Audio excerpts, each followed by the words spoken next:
আমাদের যে দাবি দেওয়া আছে সেটা আমরা তখন বলবো ইনশাল্লাহ। ঠিক আছে ভাই? তারপরে আপনি আসছেন, এটা হলো হাজারীবাগ কালুনগরের মধ্যে আমাদের একটুখানি খোলা জায়গা। এই জায়গাটাতেই আমাদের যত অনুষ্ঠান যত যা তাই আমরা করি।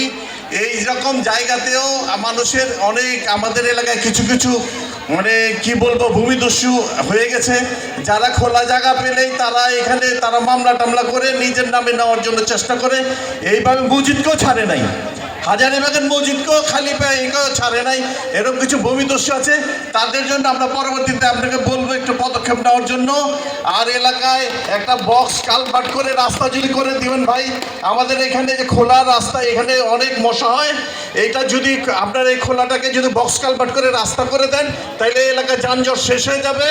আর হইলে আমাদের এলাকায় কিছু মাদকের সমস্যা আছে, ড্রেনেজের সমস্যা আছে, আর হইলো ভাই কি বলবো মাদকের সমস্যাটা আমরা খুব একটা পজিশনে, খুব খারাপ একটা মাদকের একটা আড্ডাখানা চলতেছে।